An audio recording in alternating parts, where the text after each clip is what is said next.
Que el Señor le bendiga. Amén. Bienvenidos nuevamente a la casa del Señor para continuar estudiando la palabra del Señor.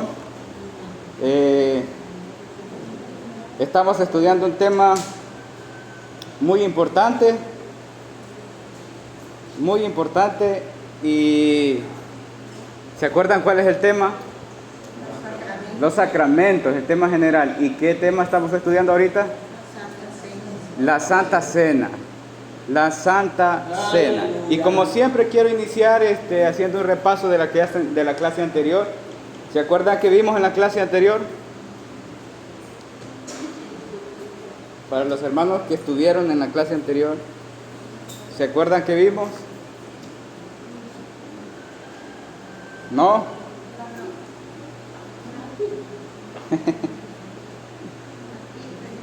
Estuvimos hablando de tomar la Santa Cena, estuvimos hablando de Judas, estuvimos hablando de tomar la Santa Cena indignamente, ¿se acuerdan? Sí. Estuvimos hablando también del milagro que ocurrió con el aposento del hombre con el cántaro, ¿se acuerdan? Sí, ahora sí, ¿verdad? Bueno. En la clase pasada estuvimos viendo la importancia de tomar solemnemente la Santa Cena, de tomarla como algo sagrado, ¿verdad? Ahora, hermanos, vamos a siempre seguir estudiando lo que pasó en ese momento de reunión de los discípulos con Jesús en la última cena. Y primero Dios, vamos a terminar hoy el tema de la Santa Cena. Pero antes, quiero que hagamos una pequeña oración y luego iniciamos. Oramos al Señor. Eterno Dios, muchas gracias, Señor, porque nos concedes el privilegio de estar en tu casa. El privilegio, Señor, de reunirnos para hablar de tu palabra, aprender de tu palabra. Estamos reunidos con el único propósito, Señor, de conocerte, de entenderte. Permítenos, Señor, que nuestras mentes sean abiertas para poder comprender lo que tú deseas y que podamos apreciarte a ti de la forma más santa y solemne. Bendícenos con tu palabra en el nombre de Jesús de Nazaret. Te lo pedimos, Señor. Amén. Bueno, hermanos, solo para recordar, en la clase pasada estuve hablando un poco acerca de lo que requería ser cordero. Estoy hablando de que Jesús estaba lidiando con el hecho de ser buscado para matar por los fariseos, los doctores de la ley, que lo iban a buscar para matar. Él sabía eso. También sabía lo que se había cumplido del porcentaje de maldad de Judas. También ya sabía que Judas estaba a punto de entregarlo. Y ya sabía la traición de Judas. Por otra parte, sabía que su hora estaba cerca, su hora había llegado. Decía yo en las clases pasadas que no pasaron más de 24 horas para que iniciara el martirio y el sacrificio de nuestro Señor Jesucristo después de la Santa Cena. Pero lo que quería enfocar era que el cordero tenía que ser inmolado. ¿Recuerdan eso? Amén. Bueno, la mayor expresión del símbolo del cordero dado por Dios mismo es la Pascua. Pero quiero que leamos Marcos capítulo 14. Vamos a iniciar leyendo esa porción de la palabra de Dios. Marcos, Evangelio de Marcos, capítulo 14, del versículo 22 al 25.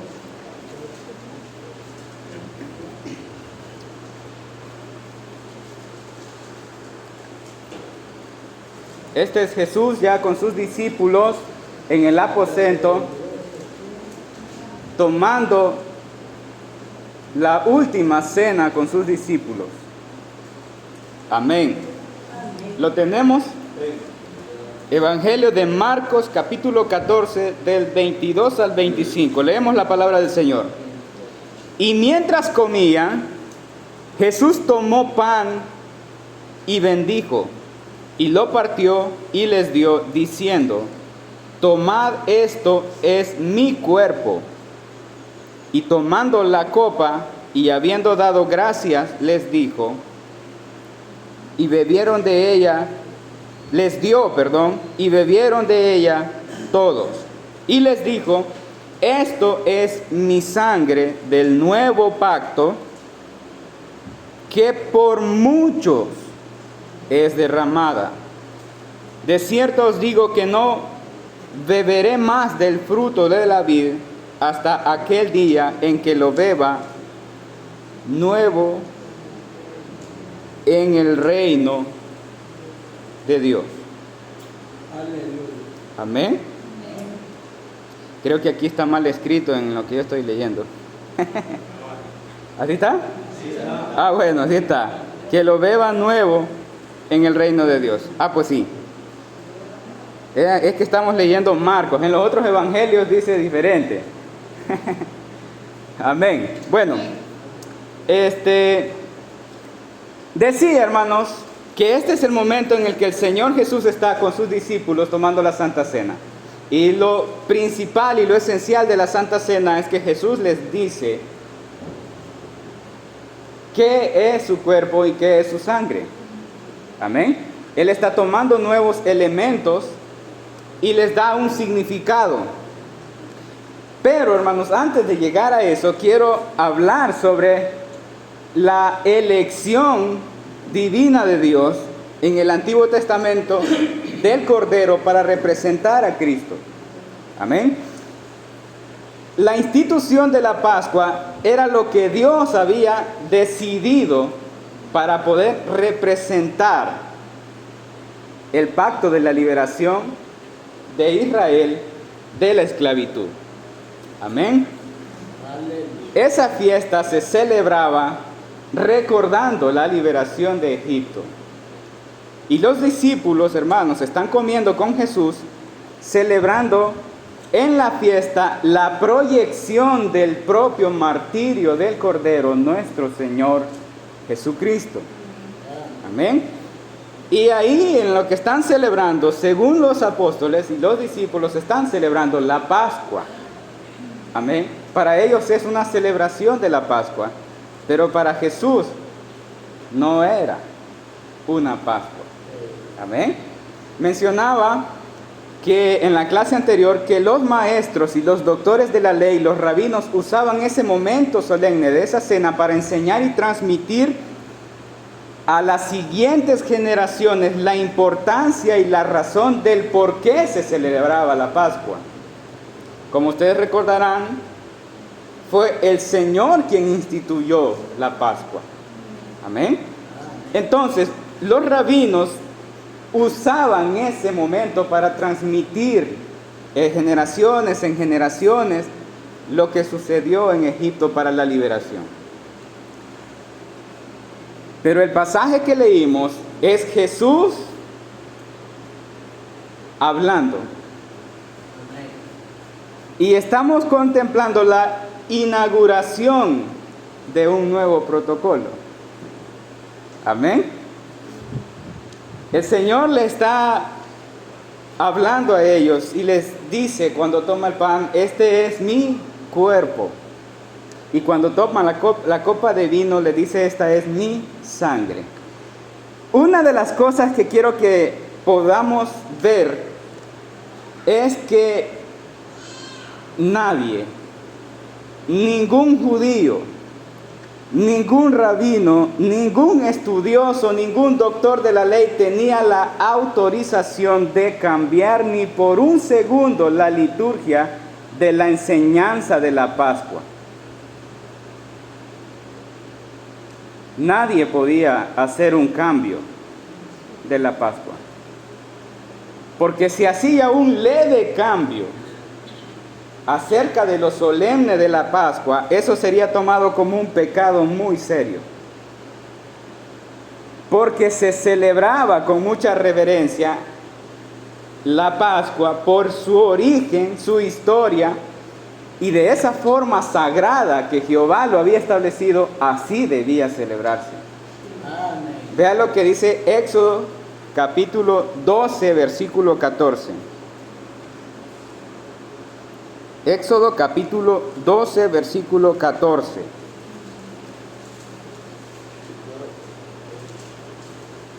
Éxodo capítulo 12, versículo 14. Amén. Dice la palabra del Señor: y este día os será en memoria, y lo celebraréis como fiesta solemne para Jehová durante vuestras generaciones.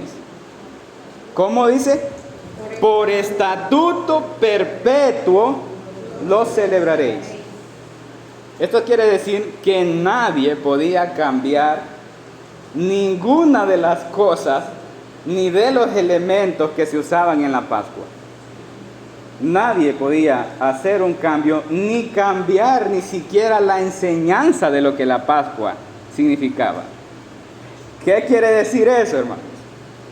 Que solo Dios, amén, podía cambiar un mandamiento o ordenación solemne en los israelitas.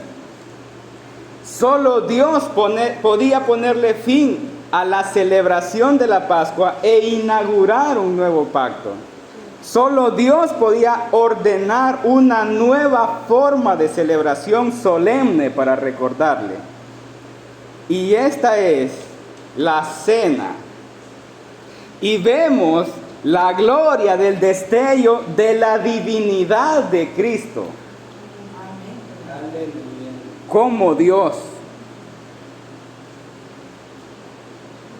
Porque es Dios estableciendo el inicio de un nuevo pacto e instituyendo la forma con la que se debe recordar su pacto. Amén. Solo Dios podía cambiar una ceremonia e instituir una nueva ceremonia. Así que en el pasaje de la Santa Cena vemos la divinidad de Cristo encarnado. Porque es Dios diciendo cómo se va a recordar de ahí en adelante. Y anteriormente en Éxodo dice, y se celebrará por estatuto perpetuo. Pero cuando Jesús viene, cambia ese mandamiento y dice, hoy se celebrará de esta manera.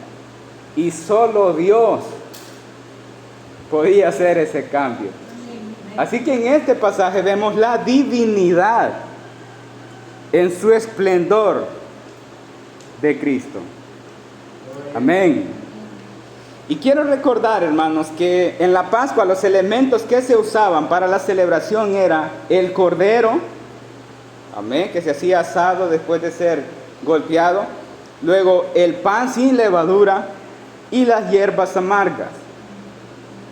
Cuando Jesús instituye la celebración de la Santa Cena, Jesús no habla del cordero, porque Él es el cordero que en pocas horas iba a ser martirizado y iba a ser sacrificado por la redención del pecado de su pueblo.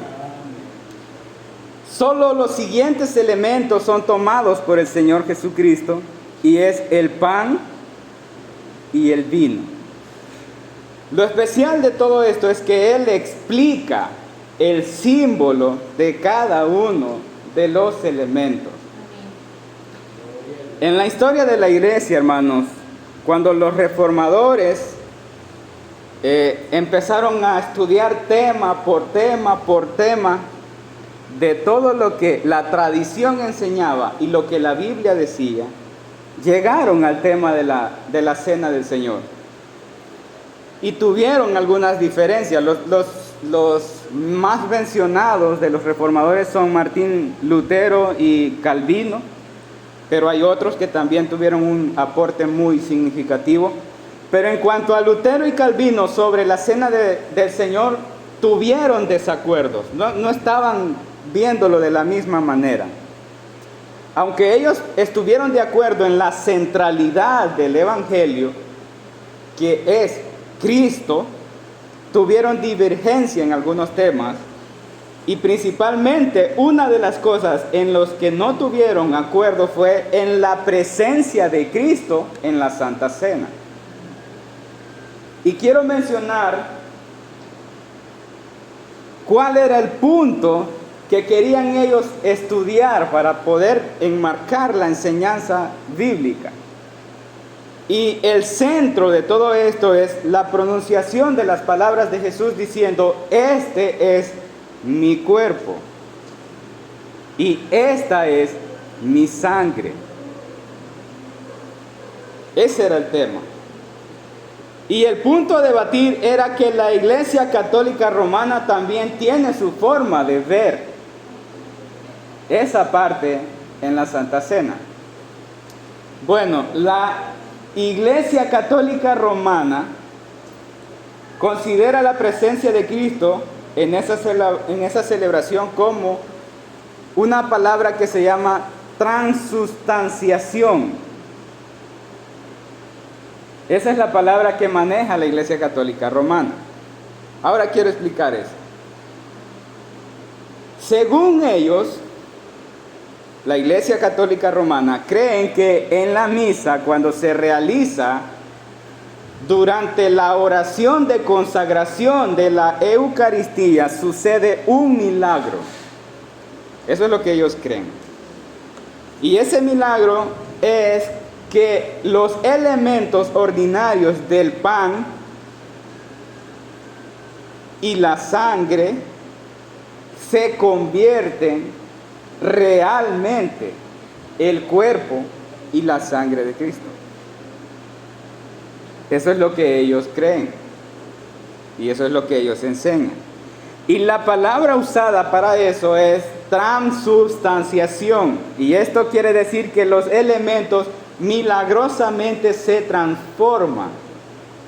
Ahora, el problema de eso es que todos nosotros vemos que es un pan, y si lo probamos, el pan sabe a pan, y lo que vemos es vino, y si lo probamos, sabe a vino. El doctor Arce explica esto de la siguiente manera. Dice que desde su perspectiva, si algo camina como pato y dice cuac cuac como pato, con toda probabilidad es un pato. ¿Sí? O pata, como dice el hermano Walter. Entonces, basado en la idea de la Iglesia Católica, como algo que se ve, es lo que es. Ahora, si esto se ve, es lo que es. Y si esto huele a como lo que es. El pan se ve como pan y huele a pan. Amén. Entonces, hermano, si todo lo que nosotros vemos y es probado por nuestros sentidos y ha sido filtrado por lo que nuestros sentidos perciben es lo que es, ¿cómo puede ser que el cuerpo y la sangre de Jesús sea el pan y sea el vino en ese mismo momento? Para definir el milagro de la transubstanciación, lo que hicieron ellos fue adoptar el concepto del pensamiento de un filósofo importante llamado Aristóteles. Para que entendamos más rápido, la idea de Aristóteles era definir la realidad en los siguientes componentes. Se definía entre su forma y su materia y su sustancia. La sustancia es elemento esencial de los accidentes. ¿Qué quiere decir eso? Que los accidentes son las cualidades perceptibles externas de lo que podemos ver y lo que podemos notar. Aristóteles no conocía la teoría atómica de la materia como nosotros lo sabemos hoy. ¿Cómo así? Por ejemplo, nosotros, si cortamos un trozo de carne, podemos ver solo un trozo de carne. Pero si ese trozo de carne lo llevamos a un laboratorio, ya no va a ser solamente un trozo de carne. Porque si lo miramos por un equipo especial como los que hoy tiene, ya no se percibe como un solamente trozo de carne. Se ve su consistencia de forma molecular. ¿Entendemos eso? Bueno, entonces, si nosotros llevamos, hermanos, lo que podemos ver tal vez es unas gotitas de sangre, por ejemplo, gotas de sangre. Si usted ve unas gotas de sangre y las llevamos a una máquina especializada, en esa máquina podremos ver glóbulos blancos, glóbulos rojos. Incluso nos podría decir qué vitamina nos hace falta en esa sangre, ¿verdad? Pero eso, hermanos, aún con todo eso, no quiere decir que podemos entrar al núcleo de la existencia, porque eso es otra cosa. ¿Sí? Entonces, lo que Aristóteles trataba de decir es que en el núcleo más interno, ahí está la sustancia. Y lo que nosotros podemos ver son los accidentes. Ahora, eso es lo que adoptaron para explicar la transustanciación. Lo que los católicos romanos dicen que el núcleo del pan y del vino ahora cambian y se convierten en el cuerpo y la sangre real de Cristo. ¿Me estoy dando a entender? ¿Sí? Pero eso, hermanos, no solamente sería un milagro, sería un doble milagro, porque es pan y es vino. Ahora, Aristóteles dijo que cualquier objeto en este mundo, cualquiera que fuera la sustancia, sus accidentes estaban debidamente relacionados con su sustancia.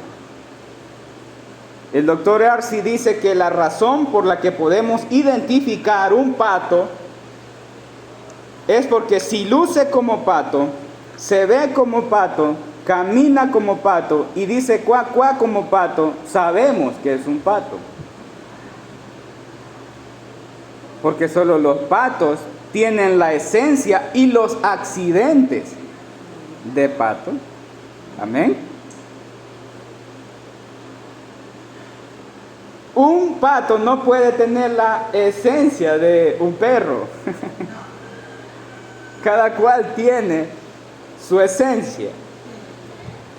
Entonces, esa parte de la Iglesia Católica Romana no es aceptada porque no se necesita un milagro de transformación para que Cristo esté verdaderamente presente en la Santa Cena. Amén. Ahora, ¿qué es lo que dijo Lutero con respecto a eso? Lutero dijo que no era necesario tanta cosa para que Cristo estuviera presente en la cena del Señor. Lutero dijo que Jesús estaba físicamente presente en, con y a través de los elementos o bajo los elementos, y eso se designó como consustanciación. Ahora, ¿cómo explico la consustanciación? Un ejemplo simple es el pan con crema. ¿Sí? Son cosas diferentes, pero están unidas.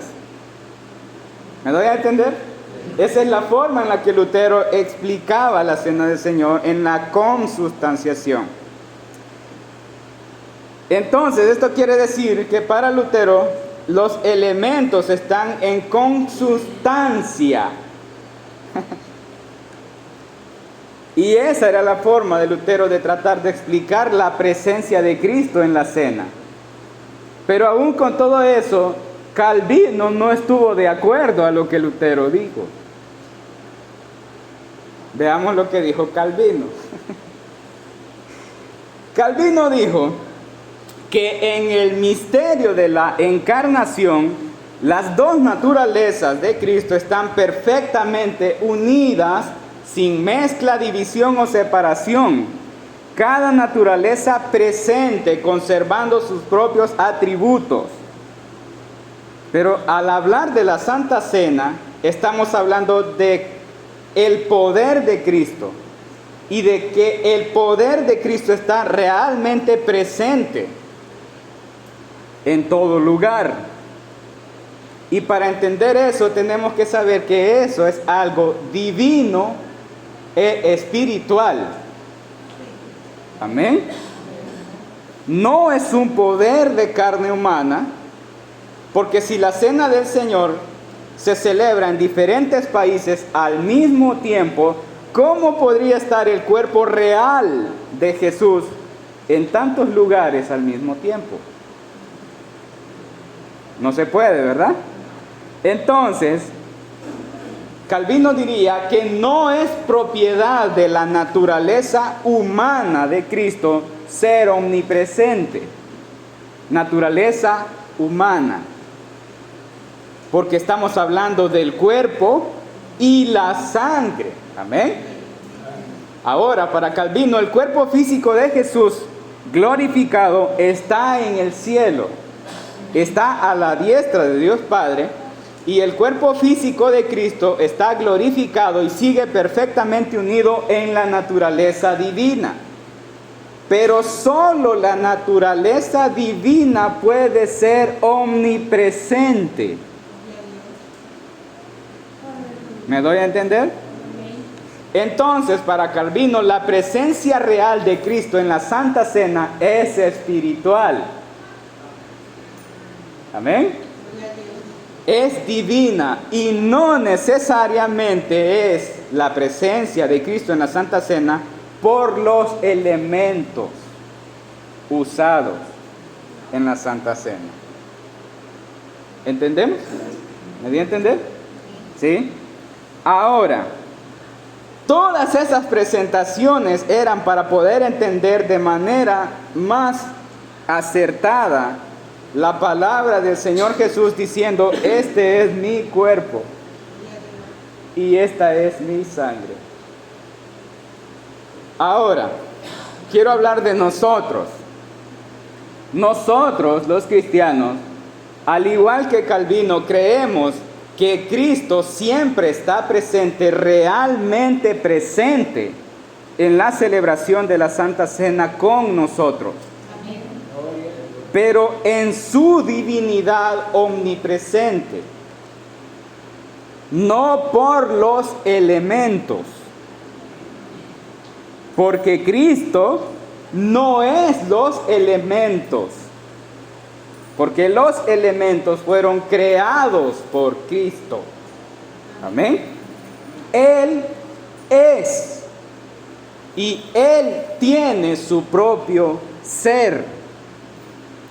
Le adoramos profundamente cuando participamos del acto solemne y eso no nos hace restarle la importancia al pan y el vino, porque el pan y el vino son los elementos elegidos por Él como el símbolo. Amén. Y fueron por Él elegidos.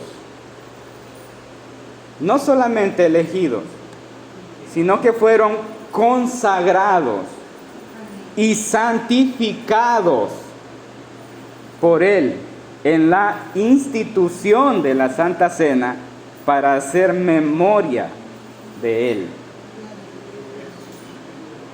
Amén. Al igual que la Pascua, en la Pascua se celebró antes de ser libres. Todavía estaban dentro de Egipto. Todavía estaban bajo la opresión de Faraón, pero ya estaban celebrando la liberación y su salvación. De la misma manera nosotros, hermanos, cuando participamos de la Santa Cena, celebramos antes de ser verdaderamente salvos de la ira de Dios y antes de ser transformados a la semejanza de Cristo, celebramos nuestra salvación. ¿Me doy a entender? Amén. Cuando yo hablé de la salvación, el tema de la salvación, enseñé que nosotros fuimos salvos antes de la fundación del mundo También enseñé que somos salvos durante nuestra vida. Y también enseñé que seremos salvos de la ira de Dios cuando sea derramada su ira. La Santa Cena fue instituida para recordar a Cristo en esos 3 tiempos. Anunciamos su sacrificio y muerte en la cruz por nuestra salvación en el pasado. Anunciamos la realidad de nuestra salvación en el presente por la fe. Fe que ha sido producida hoy en nuestros corazones por obra del Espíritu Santo. Y anunciamos en la Santa Cena que celebramos hoy el futuro de nuestra glorificación cuando celebremos con Cristo nuestro Salvador esa cena. Así que la cena se celebra igual en los 3 tiempos, en pasado, presente y futuro. Ahora, quiero finalizar diciendo que cuando el Señor instituye la Santa Cena, está cambiando completamente lo que antes había sido estipulado por Dios como estatuto perfecto, perpetuo. Ahora nosotros no celebramos Pascua, porque el Cordero ya vino. El Cordero ya fue sacrificado. Amén. El Cordero, hermanos, vivió la vida perfecta que ninguno de nosotros puede vivir. Él venció al diablo. Él venció la muerte y al pecado. Y la tumba no lo pudo contener. Jesucristo murió en la cruz como nuestro Cordero inmolado. Pero el Padre le resucitó. Y el Evangelio que predicamos es porque Cristo resucitó.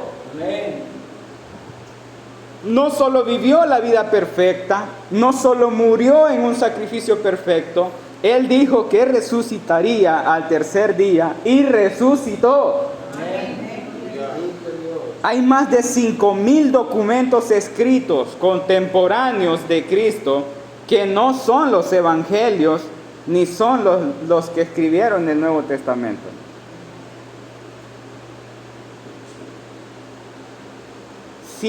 Más de 5,000 documentos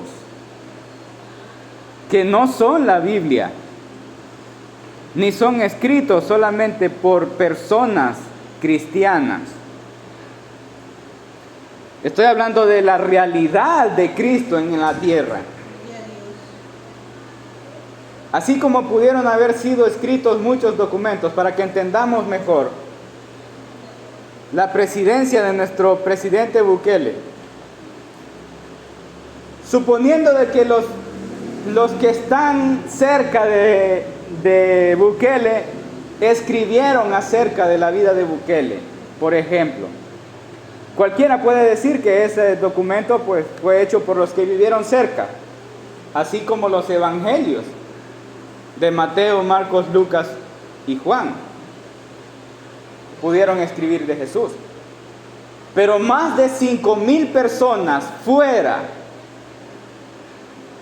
del círculo de Jesús, escribiendo de la realidad de Jesús, eso es mucho más para poderlo negar.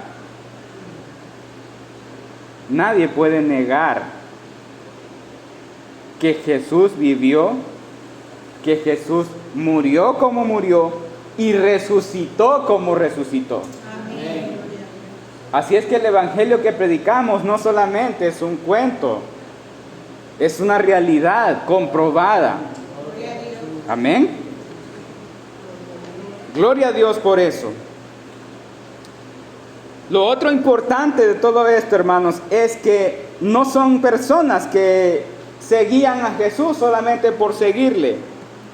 No son personas que son directamente al cristianismo, son ajenas al cristianismo. Algunos de ellos ni siquiera son cristianos y hablan de Cristo. Pero lo que quiero llevar a nuestras mentes y corazones es que nadie pudo ocultar la realidad de la resurrección de Cristo, porque los apóstoles no estuvieron dispuestos a ser decapitados solo por sostener una ilusión.